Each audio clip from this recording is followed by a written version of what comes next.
제레미 테일러라고 하는 사람이 기도에 대해서 이런 이야기를 하고 있습니다. 기도는 하나님의 진노를 가라앉히고 유혹을 물리치며 사탄을 대적하여 이기며 천사들의 지원과 섬김을 이끌어낸다. 질병을 치료하고 용서를 부르며 태양을 붙잡고 달의 수레바퀴를 멈춘다. 또 비가 오게도 하고 그치게도 하며 닫힌 태를 열고 하염을 잠재우고 사자의 입을 막으며 연약한 자로 혹독한 고문과 핍박을 견디게 한다. 나아가 하나님을 기쁘게 하고 우리의 모든 필요를 채워준다라고 말을 하고 있습니다. 오늘 우리가 읽은 누가복음 18장 본문의 말씀은 예수님께서 제자들에게 늘 기도하고 쉬지 말아야 할 것을 비유로 하신 말씀인데, 어느 한 거울에 하나님도 두려워하지 않고 사람도 존중하지 않는 한 재판관이 있었는데, 그 거울에 한 가부가 있었는데 그 재판장에게 줄곧 찾아가서 내 대적자에게서 내 권리를 찾아주십시오 하고 졸라댔다고 그렇게 이야기를 하고 있습니다.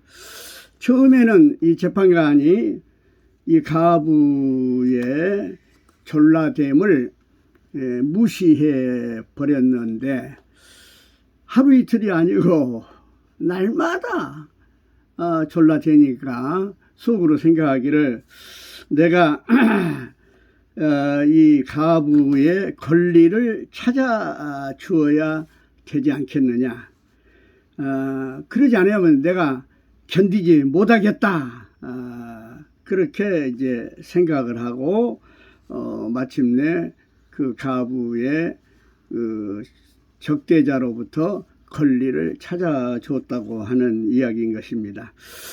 그러시면서 예수님께서 말씀하실, 너희는 이 불의한 재판관이 하는 말을 귀담아 들어라. 하나님께서 자기에게 밤낮으로 부르짖는 택하신 백성의 권리를 찾아주지 않으시고 모른 채 하고 오래 그들을 내버려 두시겠느냐.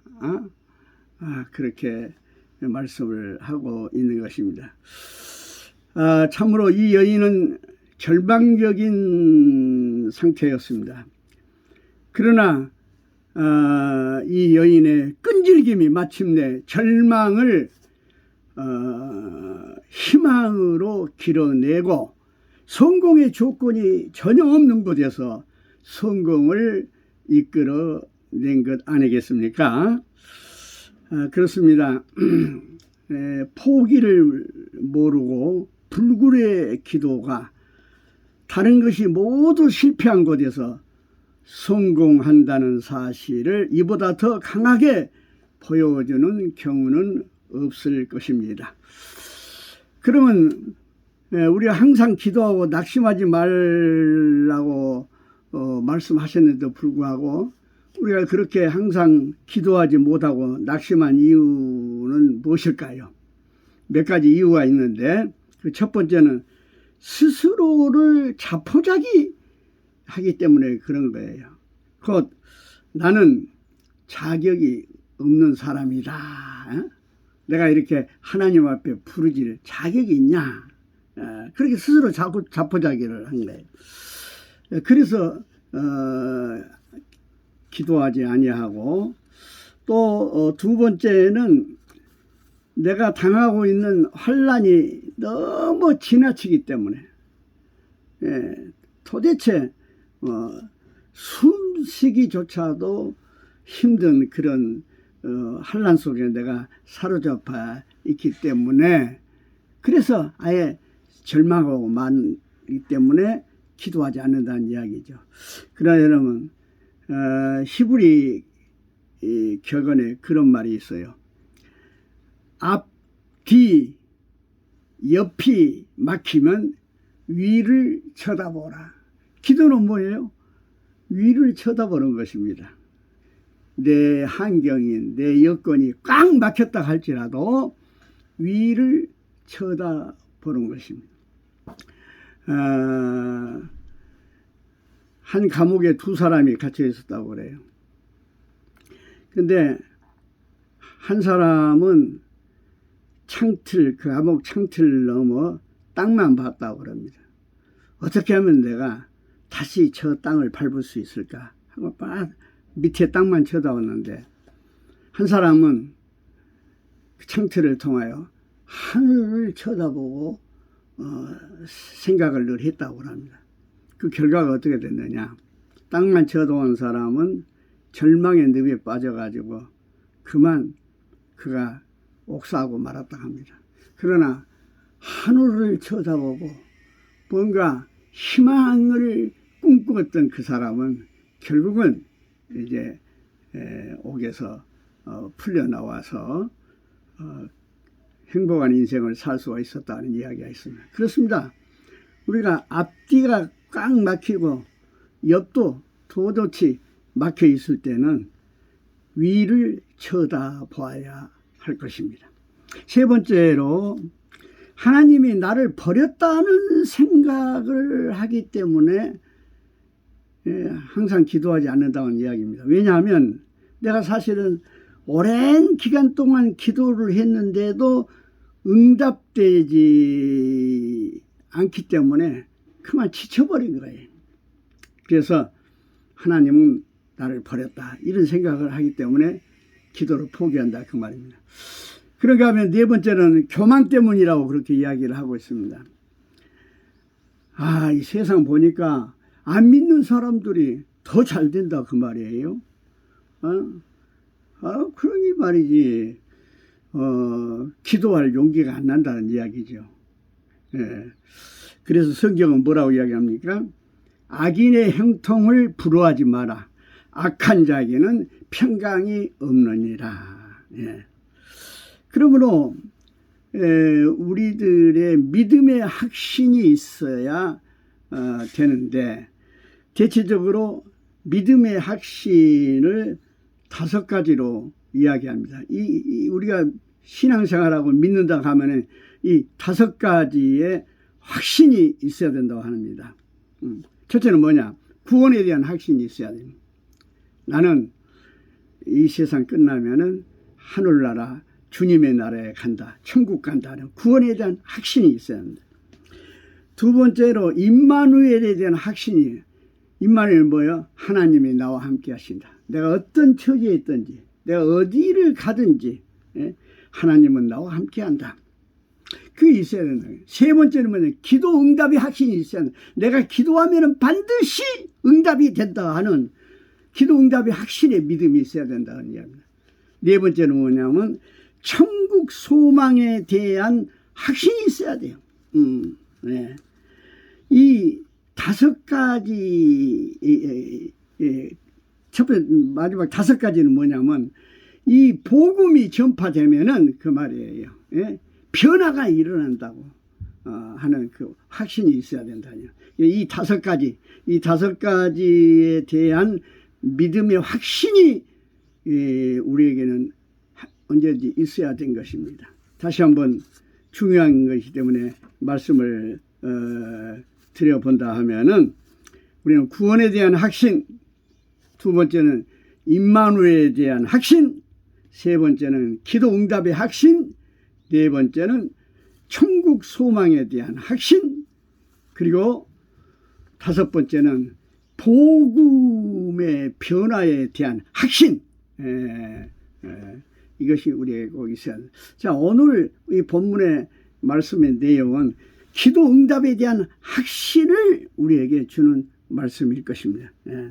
그렇다면 우리가 기도 응답을 받기 위해서 우리가 취해야 될 기도의 자세는 어떤 것이 있느냐?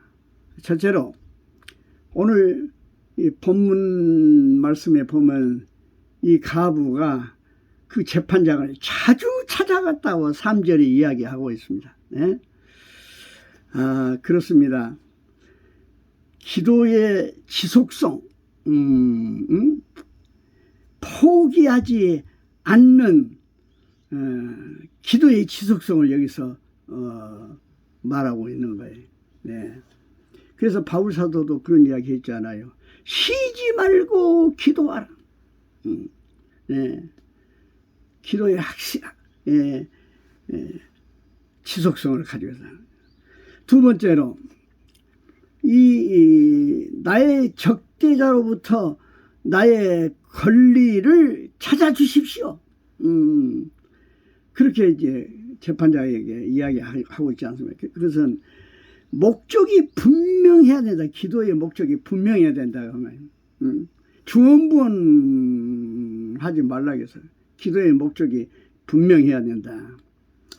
예를 들어 이런 이야기가 있습니다. 한 아들이 고3인데 입시생이 있는데 그는 요즘 추세를 보더라도 공대에 가서 반도체를 공부해서 성공해 봐야겠다. 그런 생각을 가지고 있는데 그 어머니는 권사님인데 아주 믿음이 좋아요.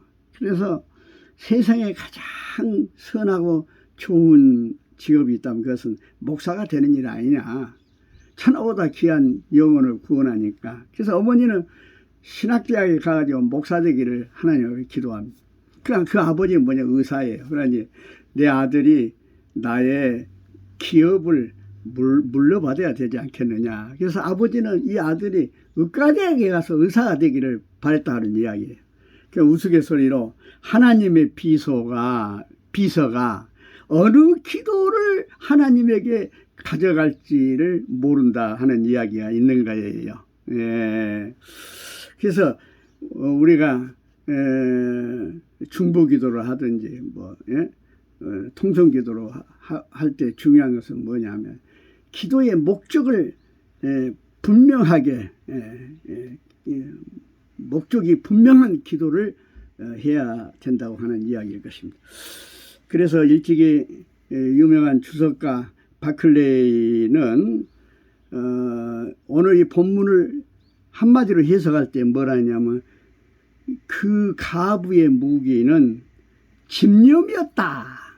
그렇게 이야기를 하고 있는 것입니다. 우리가 잘 아는 대로 중세 세계적인 최고의 그 신학자 석학이 있다 하면 토마스 아퀴나스를 말할 수 있습니다. 토마스 아퀴나스는 숨마 디알로기아 신학 대전이라는 엄청난 부피의 큰 책을 저술을 했고 많은 이제 신학자들이 이 책에 근거해서 학문을 발전시키고 참고를 하고 그러는데 이 토마스 아퀴나스가 어느 날 수도원 체풀에 참석을 한 거예요. 그래서 앞자리에 앉아가지고 기도를 이제 하기 시작을 했는데 그가 매일 그 시간이 되면은 수도원 체풀에 와서 그 자리 정해진 자리 있지 않아요. 그 자리에 앉아서 꼭 기도를 하고 했는데 이 아퀴나스가 기도하다가 성령을 받은 거예요.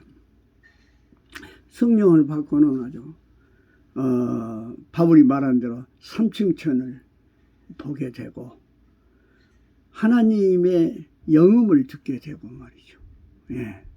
그리고 하나님 세계의 비밀한 것이 그 영안이 열려가지고 보게 된 거예요.